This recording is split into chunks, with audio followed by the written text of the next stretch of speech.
Bismillahirrahmanirrahim. Assalamu friends. First of all, welcome to my YouTube channel. I hope you all are well now. Let's start tenses. Okay हमने अब देखेंगे। पहले हमने indefinite को solve किया था। इंडेफिनेट को जैसे मैंने आपको ये थोड़ा सा टेबल समझाया था, इस टेबल की तरफ आते हैं, स्ट्रक्चर माइंड मैप की तरफ। जैसे पहले हमने इंडेफिनेट के साथ प्रेजेंट, पास्ट और फ्यूचर को किया है। अब इस तरह हमारा सेकंड स्टेप है, जो सेकंड ब्रांच है वो है कंटिन्यूस। ठीक है, अब जो कंटिन्यूस है उसको हमने पास्ट, प्रेजेंट और फ्यूचर के साथ करना है। ठीक है, अब इस तरह जैसे हमने पहले सॉल्व किया, इस तरह इन तीनों ब्रांचेस को सॉल्व करेंगे कंटिन्यूस के साथ। तो जैसे उसके फॉर्मूले थे, अलग अलग स्ट्रक्चर था, इस तरह सेम इसका भी स्ट्रक्चर होगा। पहले इसको प्रेजेंट कंटिन्यूस को करेंगे, इसके नेगेटिव्स बनाएंगे, इसके इंट्रोगेटिव बनाएंगे, इस तरह फिर पास्ट के साथ, फिर फ्यूचर के साथ। ठीक है, चलिए चलते हैं कंटिन्यूस को स्टार्ट करने के लिए। आज सबसे पहले हम लोग प्रेजेंट कंटिन्यूस को स्टार्ट करेंगे। तो चलिए प्रेजेंट कंटिन्यूस की तरफ आ जाते हैं। प्रेजेंट क्या होता है? मौजूदा वक्त, और कंटिन्यूस होता है जारी। ठीक है, ये हम लोग पहले स्टार्ट में जब इसका माइंड मैप पढ़ा था और इसमें हमने स्ट्रक्चर में इसको डिटेल से डिस्कस किया था। अब प्रेजेंट क्या है? प्रेजेंट जो मौजूदा वक्त में हो, और कंटिन्यूस जो जारी हो, यानी कि जो काम चल रहा हो, जो काम हो रहा हो। जिसमें बोलो मैं अभी पढ़ा रही हूँ, तो ये काम कंटिन्यूस है। ठीक है, पढ़ाना मेरा कंटिन्यूस है, जारी है, तो ये हमारा प्रेजेंट कंटिन्यूस हो, क्योंकि मैं अभी इस वक्त पढ़ा रही हूँ। इसी तरह चले देखें अब इसकी पहचान के ऐसे जुमले जिनमें मौजूदा वक्त में काम जारी हो। ठीक है, प्रेजेंट कंटिन्यूस क्या होता है? जिसमें मौजूदा वक्त में काम जारी हो। तो अब इस तरह देखें फिर पहचान क्या है इसकी? पहचान में आ जाएगा उर्दू जुमलों के आखिर में रहा है, रही है, रहे हैं वगैरह आता होगा। यानी कि जो काम ऐसा हो, जो जुमला ऐसा हो उर्दू में, जिसकी जुमले के एंड पे आ रहा हो रहा है, रही है और रहे हैं, तो उसमें क्या होगा? हमें इससे पहचान हो जाएगी ये प्रेजेंट कंटिन्यूस है। जैसे कि अब देखें, मैं बोलूँ अली खेल रहा है, तो रहा है, अली खेल रहा है, तो रहा है से हमें समझ आ जाएगी वो प्रेजेंट कंटिन्यूस है। अगर मैं बोलूँ सारा बाजार जा रही है, तो रही है से पता चल जाएगा ये प्रेजेंट कंटिन्यूस है।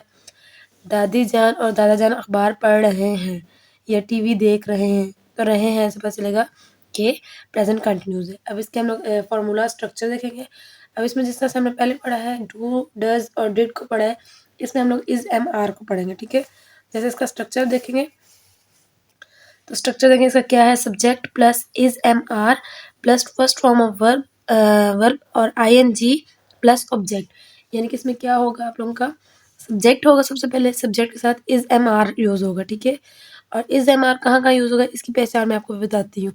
और फर्स्ट फॉर्म वही रहेगी जो वर्ब होगा, मतलब जो काम होगा। तो वर्ब क्या होता है? काम, कोई भी काम, कोई भी एक्शन जो हम कर रहे होते हैं वो वर्ब होता है, और वो उसकी फर्स्ट फॉर्म वही रहेगी। और जो वर्क होगा, जो काम हम लोग कर रहे होंगे, उसके साथ हम लोग ING लगा लेंगे और प्लस ऑब्जेक्ट रहेगा। तो इज, एम, आर की पहचान ये है, मैंने यहाँ मेंशन की है। देखें, अगर सब्जेक्ट हमारे पास जो मतलब काम करने वाला है, अगर वो हमारे पास क्या होगा? He, she, it and singular noun. अगर इनमें से कोई हमारा सब्जेक्ट होगा, तो वो उसके साथ क्या आएगा? इसका यूज़ होगा। ही कौन होगा? लड़के के लिए यूज़ करेंगे। शी कौन होगी? लड़की, लड़की के लिए यूज़ करेंगे। इट कौन होगा? बेजान चीज़ या एनिमल वगैरह। ठीक है, उसके लिए हम लोग यूज़ करेंगे इट।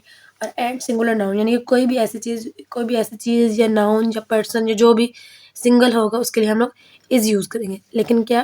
वो सब्जेक्ट में होगा। ठीक है, सब्जेक्ट वाली चीज़, जैसे मैं बोलूँ लड़की खाना खा रही है, तो लड़की क्या होगी? सिंगुलर है, तो लड़की के लिए इज़ यूज़ होगा, गर्ल के लिए। या बोलूँ वो बाज़ार जा रही है, तो वो क्या? सिंगुलर है, उसके साथ इज़ यूज़ होगा। अब इसी तरह इसकी पहचान आपको होगी। ठीक है, इस सिंगुलर के साथ आएगा। उसके बाद आता है एम। एम किसके साथ? जस्ट एम जो है जस्ट एक वर्ड के साथ, जहाँ आई आएगा सब्जेक्ट, वहाँ एम यूज़ होगा। ठीक है, ये बात याद रखना कि सब्जेक्ट अगर आई है तो उसके साथ हमेशा एम ही आएगा। आई एम, जैसे मैं बोलूँ मैं मार्केट जा रही हूँ, I am going to market. ठीक है, तो आई एम जहाँ भी आएगा, आई आएगा, उसके साथ एम आएगा। उसके बाद हमारा एम का कंफ्यूज भी ये जो है कॉन्सेप्ट क्लियर हो गया। देन हमारे पास एट द एंड क्या बचता है? आर। अब आर कहाँ कहाँ यूज़ होगा? ये वैसे हमने बेसिक ऑनवर्ड 1 क्लास से, अब प्राइमरी सेक्शन से हम लोग सीखते हुए आते हैं इस MR को। ठीक है, ये हमें एज अ ब्लैंक्स में सिखाया जाता है, सिंगुलर प्लूरल के साथ यूज़ होते हैं इस MR। ठीक है, और अब जो आर है वो प्लूरल के साथ यूज़ होगा। We, you, they and plural noun. यानी कि अगर सिंगल होगा तो इस, और प्लूरल होंगे तो आर यूज़ होगा। लेकिन अगर आई होगा तो आई के साथ हमेशा एम आता है, और बाकी इज सिंगुलर के साथ और आर प्लूरल के साथ यूज़ होगा। ठीक है, ये मैंने लिख भी दिया, आप भी मेंशन कर लीजिएगा इस तरह। He, she, it and singular noun arrow डाल के मैंने इज लिखा है, यानी कि इन सब के साथ क्या यूज़ होगा? इज। और इस तरह we, you, they and plural noun के साथ क्या यूज़ होगा? आर। और आई के साथ क्या यूज़ होगा? एम। अब चलते हैं इसके सेंटेंसेस की तरफ से। मेरा ख्याल इतना आपको क्लियर हो गया होगा। प्रेजेंट यानी कि मौजूदा और कंटिन्यूस जारी, मौजूदा वक्त में जो काम जारी हो, और इसमें क्या इसका स्ट्रक्चर है subject plus is am are plus first form with I N G plus object. तो इस जो है सिंगुलर के साथ, आर जो है प्लूरल के साथ, और एम जो है आई के साथ आएगा। अब इसके हम लोग एग्जांपल्स देखते हैं और सेंटेंस स्ट्रक्चर के हिसाब से बनाने की कोशिश करते हैं, ठीक है। अब देखिए यहाँ पे वो फुटबॉल खेल रहे हैं। अब वो फुटबॉल खेल रहे हैं, तो वो किस तरह पहचानोगे, वो लड़की है, वो लड़का है, या वो ज़्यादा लोग हैं, या उनमें हम भी शामिल हैं। वो फुटबॉल खेल रहे हैं, तो रहे हैं से पहचान हो रही है यहाँ पे, ज़्यादा लोग हैं और वो फुटबॉल खेल रहे हैं, ठीक है। इसमें ही शीट नहीं आएगा, इसमें आएगा दे, क्योंकि ज़्यादा लोग हैं तो उसके लिए क्या यूज़ करते हैं हम लोग, दे। तो दे, सबसे पहले हमने सब्जेक्ट लेना है दे, और दे के साथ हमने क्या सब्जेक्ट के साथ क्या यूज़ करना है, इज एम आर। अब दे प्लूरल है, तो मैंने बताया प्लूरल नाउन आएगा तो उसके साथ क्या यूज़ होगा, आर। तो यहाँ हम यूज़ कर लेंगे they are, subject is am are plus first form of verb and I N G उसके साथ आएगा। अब फर्स्ट फॉर्म क्या है, इसमें खेल रहे हैं, तो खेलने की इंग्लिश होती है प्ले। यहाँ लिख लेंगे प्ले, और उसके साथ हमने आई एन जी लगाना है, तो प्लेइंग बन जाएगा, ठीक है। दे आर प्लेइंग, क्या खेल रहे हैं वो लोग, फुटबॉल या क्रिकेट, जो भी यहाँ आपके गेम का नाम है आपने वो मेंशन कर देना। They are playing football. ये हमारा हो गया स्ट्रक्चर के हिसाब से tense complete. They are playing football. उसके बाद है अक्सा अपनी क्लास के लिए तैयार हो रही है, ठीक है। तो सबसे पहले हमने क्या लिखना है, सब्जेक्ट। सब्जेक्ट में हमारे पास क्या है, अक्सा। तो यहाँ हम लिख लेंगे सबसे पहले अक्सा। अक्सा क्या है, लड़की का नाम। तो ये हमारा किस में आ रहा है, सिंगुलर में आ रहा है। तो अक्सा, उसके बाद इज एम आर का यूज़ करना है, तो सिंगुलर के साथ हम लोग इज यूज़ करते हैं, तो इसमें मेंशन करेंगे इज। अक्सा इज क्या हो रही है, वो फर्स्ट फॉर्म ऑफ वर्ब लगानी है, तो verb first form of verb क्या है, तैयार होना। तो तैयार होने की इंग्लिश होती है गेट रेडी। जिसको गेट रेडी को गेट आएगा पहले, और गेट को वर्ब आ जाएगा, तो गेट के साथ आई एन जी आएगा, गेटिंग रेडी, ठीक है। अक्सा इज गेटिंग रेडी, किसके लिए तैयार हो रही है वो, फॉर देयर हर क्लास, यानी कि वो अपनी क्लास के लिए तैयार हो रही है। Aqsa is getting ready for her class, लड़की है, लड़की के लिए हर यूज होता है कि वो अपनी क्लास के लिए तैयार हो रही है। Aqsa is getting ready for her class. अब उसके बाद नेक्स्ट सेंटेंस है नादिर और अली अपना वक्त ज़ाया कर रहे हैं। अब नादिर और अली पे लिख लेंगे इसे, नादिर एंड अली, ये हमारे पास सब्जेक्ट हो गए। अब सब्जेक्ट क्या है, प्लूरल। अब प्लूरल हो तो उनके साथ हमने क्या यूज़ करना है, इज एम आर में से आर, ठीक है। नादिर एंड अली आर, अब वो क्या काम कर रहे हैं, ज़ाया कर रहे हैं अपना वक्त, ठीक है। अपना वक्त ज़ाया कर रहे हैं, तो ज़ाया करना क्या है, इसमें वर्ब आ रहा है, तो इसके लिए वर्ब वर्ब लगाएंगे वेस्ट। ज़ाया करने की इंग्लिश होती है waste. Nadir and Ali are waste, और वेस्ट के साथ आई एन जी आ जाएगा, ठीक है। Nadir and Ali are wasting. अब यहाँ पे प्लूरल है, तो प्लूरल के साथ क्या यूज़ करेंगे, देयर यूज़ करेंगे, देयर टाइम, ठीक है। Nadir and Ali are wasting their time, ये हो गया हमारा थर्ड सेंटेंस। तो प्रेजेंट कंटिन्यूस मैंने आपको रहे हैं ऐसे, रही हैं ऐसे, और रहे हैं ऐसे, तीनों तरह से आपको सेंटेंस सिखा दिए, ठीक है। अब इसमें यही है कि आपने स्ट्रक्चर याद रखना है, और स्ट्रक्चर के साथ साथ आपने फर्स्ट फॉर्म के साथ आई एन जी याद रखना है। जब भी काम जारी होगा तो उसमें आई एन जी यूज़ होगा फर्स्ट फॉर्म के साथ, और उसके अलावा क्या होगा, अगर सिंगुलर होगा तो इज आएगा, और अगर प्लूरल होगा तो आर आएगा, अगर आई होगा तो एम यूज़ होगा। ये हो गया प्रेजेंट कंटिन्यूस के सिंपल टेंसेस। अब इसके बाद हम चलेंगे इसी के नेगेटिव बनाने के लिए, ठीक है, जिसमें इनकारिया, जिनको इनकारिया जुमले कहा जाता है, या जिनमें ना का जिक्र हो रहा होता है, यानी कि जिस काम से, किसी काम से इनकार किया जा रहा हो कि मैं ये नहीं करूँगा या मैं ये नहीं करता, कुछ इस टाइप का, जिसमें नहीं का यूज़ होगा। चलिए चलते हैं अब इसके प्रेजेंट कंटिन्यूस के नेगेटिव्स की तरफ। ओके, तो अब देखिए नेगेटिव्स है, और नेगेटिव्स में क्या है, इसका स्ट्रक्चर है subject plus is am are plus not first form of I N G plus object, यानी कि सिर्फ चेंजिंग क्या आ रही है, जहाँ हमारा हेल्पिंग वर्ब यूज़ हो रहा है, जहाँ हम इस हम आर यूज़ कर रहे हैं उसके साथ हम लोग नॉट लगा रहे हैं, ठीक है। फर्स्ट फॉर्म से पहले हमने नॉट को ऐड किया, और बाकी जो सेंटेंस स्ट्रक्चर है वो हमारा एज इट इज़ वैसे ही हमने उतार ली, ठीक है। अब आपने सिंपल वही फॉर्मूला अप्लाई करना है, और वही स्ट्रक्चर देखना है, और उसको देखते हुए आप लोगों ने टेंसेस सॉल्व करने हैं। सबसे पहले क्या है, सब्जेक्ट चाहिए, वो पहला सेंटेंस हमारे पास है, वो इस वक्त सो नहीं रहा है। यानी कि काम जारी है, वही है प्रेजेंट कंटिन्यूस, मौजूदा वक्त में जो काम जारी हो, लेकिन किसमें, नेगेटिव में, यानी कि इनकार में, जो इस वक्त काम नहीं किया जा रहा, तो वो इस वक्त सो नहीं रहा। तो अब सब्जेक्ट क्या है इसमें, वो। अब वो कौन है, रहा है, ऐसे बता रहा है वो कोई लड़का है, लड़के की बात हो रही है, सिंगुलर है तो यहाँ पे आएगा ही के साथ क्या यूज़ करेंगे, इज़। ही इज़ नॉट, यानी कि नहीं के लिए नॉट, ही इज़ नॉट। अच्छा, क्या काम कर रहा है, वर्ब क्या है, स्लीप, तो स्लीप के साथ हमने क्या लगाना है, ING का इजाफा करना है। He is not sleeping this time,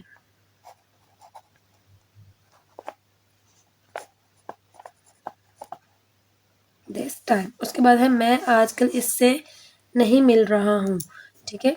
अब इसमें वही है, पहले सब्जेक्ट देखें, फिर इज एम आर, फिर नॉट, और फिर फर्स्ट फॉर्म ऑफ वर्ब, और साथ में ING।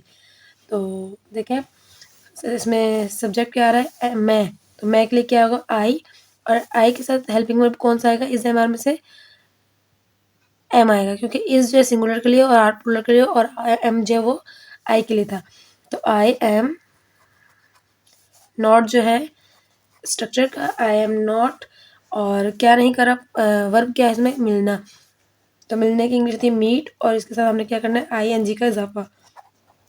उसके लिए ING लगाएंगे तो ये मीटिंग बन जाएगा। I am not meeting him, उससे कब नहीं मिल रहा, आजकल, तो आज को कहेंगे these days. I am not meeting him these days,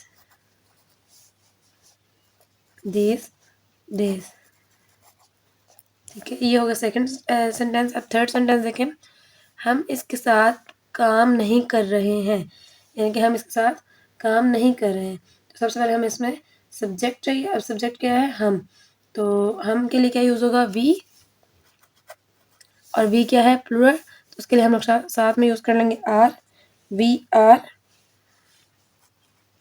और आर के साथ नॉट लगाएंगे स्ट्रक्चर का, और इसमें काम क्या है, काम नहीं कर रहे, तो काम ही है, तो जो वर्ब है वो वर्क आ जाएगा। वर्क के साथ, वर्क जो है वर्ब है तो इसके साथ ING आ जाएगा। वी आर नॉट वर्किंग, क्या है, हम इसके साथ काम नहीं कर रहे, तो अब हमें वर्ब चाहिए, तो वर्ब क्या है, वर्ब हमने सॉरी लगा लिया, अब हमें ऑब्जेक्ट चाहिए। तो ऑब्जेक्ट क्या है, इसके साथ, तो ऑब्जेक्ट यानी कि जिस चीज़ पे काम हो रहा हो, तो वो क्या है इसमें, इसके साथ, तो इसको हम क्या लिखेंगे, with him, with him. We are not working with him, हम इसके साथ काम नहीं कर रहे, यानी कि ये हो गए नेगेटिव्स हमारे। नेगेटिव्स की आपको पहचान होगी, बस स्ट्रक्चर आपने याद रखना है सब टेंसेस के। अगर आपको स्ट्रक्चर याद होंगे ऑटोमेटिक आप सेंटेंस इजीली सॉल्व कर सकते हैं। अब ये नेगेटिव्स हो गए, अब इसी के हम लोग इंट्रोगेटिव बनाएंगे, प्रेजेंट कंटिन्यूस के इंट्रोगेटिव बनाएंगे, जिसमें जिसे हम कहते हैं सवालिया, यानी कि जिसमें सवाल पूछा जा रहा हो या सवाल किया जा रहा हो, वो इसके टेंसेस बनाएंगे। चले चलते हैं प्रेजेंट कंटिन्यूस के इंट्रोगेटिव की तरफ। ओके, तो आप देखें प्रेजेंट कंटिन्यूस के इंट्रोगेटिव की तरफ चलते हैं। इंट्रोगेटिव क्या होते हैं, क्वेश्चन मार्क, यानी कि सवालिया। सवालिया क्या होता है, जिसमें कोई सवाल पूछा जा रहा होता है या कोई सवाल किया जा रहा होता है। और इसका सेंटेंस स्ट्रक्चर क्या होता है कि जो हमने वर्ब से पहले नॉट लगाया जाता है, उसके साथ उस नॉट से पहले जो वर्ड होता है उसको हम लोग उठा के सब्जेक्ट से पहले ले जाते हैं, और सब्जेक्ट को उसके बाद ले जाते हैं, और नॉट को ख़त्म कर देते हैं, और बाकी सेंटेंस स्ट्रक्चर हमारा सेम एज इट इज़ वैसे ही रहता है। तो अब जैसे is am are plus subject is am are, यानी कि इनमें से कोई एक यूज़ होगा, तीनों नहीं यूज़ होंगे, इनमें से एक यूज़ करेंगे, फिर सब्जेक्ट, फिर first form of verb with ING plus object. तो चलिए आप देखते हैं इसके कुछ सेंटेंस और उनको बनाते हैं स्ट्रक्चर के मुताबिक। अब देखिए फर्स्ट सेंटेंस है आपका, क्या वो क्रिकेट खेल रही है, तो इससे अंदाज़ा हो रहा है वो रही है ऐसे कि वो लड़की है, और लड़की के लिए हम लोग यूज़ करते हैं शी, और शी सिंगुलर है तो इसके साथ हमारा क्या यूज़ होगा, इज़। तो अब जो हमने सबसे पहले क्या देखना है, इज़ एम आर, तो शी है, लड़की है, तो लड़की के लिए सबसे पहले यूज़ होगा इज़। उसके बाद सब्जेक्ट, सब्जेक्ट क्या है, इसमें काम करने वाला कौन है, वो, तो वो कौन है, लड़की, शी इज शी। उसके बाद first form of ING with ING। अब वर्ब क्या है, खेलना, तो is she play with ING आएगा, तो playing, is she playing cricket, ये हमारा सवालिया बन जाएगा, क्या वो क्रिकेट खेल रही है। उसके बाद वो कहाँ सो रहा है, अब ये रहा है सब चल रहा, वो कोई लड़का है, ठीक है, तो लड़के के लिए हम यूज़ करते हैं ही। बट अब मैंने आपको बताया था जब हमारा क्वेश्चन वर्ड आता है तो पहले हम जो क्वेश्चन वर्ड होता है उसको स्टार्ट में ले जाते हैं इंट्रोगेटिव बनाने के लिए, बाकी सेंटेंस स्ट्रक्चर जो है वो एज इट इज़ उतारते हैं। तो अब यहाँ कहाँ है, तो कहाँ की इंग्लिश होती है वेयर, वेयर उसके बाद आएगा हमारा इज़ एम आर, तो वो ही है, तो ही के लिए क्या यूज़ करते हैं इज़। वेयर इज़ ही, फिर सब्जेक्ट है ही, वेयर इज़ ही, और सब्जेक्ट वर्ब क्या है हमारे पास स्लीप, तो स्लीप का जब आई एन जी लगेगा तो साथ स्लीपिंग हो जाएगा। तो ये सिंपल टेंस हमारा बन जाएगा वेयर इज़ ही स्लीपिंग। ठीक है, क्वेश्चन ये कंप्लीट हो जाएगा हमारा। उसके बाद है आप क्यों अपना काम छोड़ रहे हैं, आप क्यों अपना काम छोड़ रहे हैं। तो अब इसमें भी देखिए सबसे पहले क्या आएगा, क्वेश्चन वर्ड है, क्योंकि इसमें क्यों आ गया, तो क्यों को हम लोग हमेशा स्टार्ट में लिखते, जो क्वेश्चन वर्ड होते हैं उनको हमेशा स्टार्ट में लिखते हैं। क्यों की इंग्लिश होती है वाई।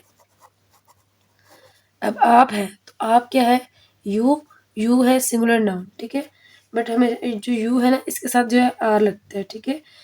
तो अब यू है तो यू के लिए हम लोग क्या यूज़ करेंगे आर, तो आर हम लोग स्टार्ट में ले लेंगे पहले, why are you, why are you, उसके बाद फर्स्ट फॉर्म ऑफ वर्ब, तो वहाँ इसमें verb first form of verb क्या आ रहा है, लीव, यानी कि छोड़ना जो है ये है फर्स्ट फॉर्म जो है लीव, तो लीव को अगर हम लोग आई एन जी के साथ लिखेंगे तो ये हो जाएगा लिविंग। तो सेंटेंस हो जाएगा वाई आर यू लिविंग। उसके बाद क्या है, आप क्यों अपना काम छोड़ रहे हैं, तो अपना काम छोड़ रहे हैं योर होगा ना, कि आप क्यों अपना काम छोड़ रहे हैं। Why are you leaving your work, work कह लें या जॉब कह लें या जो भी है, why are you leaving your job, या फिर वर्क, काम या नौकरी, इन मायने में आता है, इसमें से आप कुछ भी लिख सकते हैं, ठीक है। Why are you leaving your job या योर वर्क, एंड पे क्वेश्चन मार्क। फिर हमारे पास नेक्स्ट सेंटेंस है, क्या वो अपना होमवर्क कर रही है, तो इसके लिए हम लोग क्या यूज़ करेंगे, सबसे पहले हमने देखना है इंट्रोगेटिव बनाना है, तो सबसे पहले क्या है इसमें सब्जेक्ट देखें क्या है, वो कौन है, अब लड़की है, तो सिंगुलर है तो उसके लिए क्या यूज़ करते हैं इज़। अब यहाँ लिख लेंगे इज़, और लड़की के लिए शी, इज़ शी। उसके बाद क्या आएगा सब्जेक्ट लिख लिया। उसके बाद आएगा first form of verb, verb अब क्या है, वो क्या कर रही है, लिखना, काम कर रही है, तो काम करने कर रही है, तो कर रही को कहेंगे डू, डू के साथ जब आई एन जी लगेगा तो ये डूइंग हो जाएगा। Is she doing her homework, यानी कि वो अपना काम कर रही है, home work, and question mark. तो ये हो जाएंगे हमारे इंट्रोगेटिव प्रेजेंट कंटिन्यूस के, ठीक है। और प्रेजेंट कंटिन्यूस के हमने इसको हमने सिंपल के साथ और नेगेटिव के साथ फिर इंट्रोगेटिव के साथ तीनों तरह से हमने इसको सॉल्व कर लिया प्रेजेंट कंटिन्यूस को। जो अब नेक्स्ट ब्रांच है पास्ट या फ्यूचर कंटिन्यूस, वो हम लोग इंशाल्लाह नेक्स्ट वीडियो में सॉल्व करेंगे। अभी तक के लिए उम्मीद करती हूँ सबको अच्छे से समझ आ गई होगी, बट अगर फिर भी किसी को कोई कन्फ्यूजन है, कुछ समझ नहीं आई, तो उसके लिए वो कमेंट बॉक्स में वो कमेंट करके पूछ सकते हैं। और बाकी के रहे इंशाल्लाह ब्रांचेस वो हम लोग नेक्स्ट वीडियो में सॉल्व करेंगे। अभी तक के लिए अल्लाह हाफिज़ एंड फ़ी अमान अल्लाह।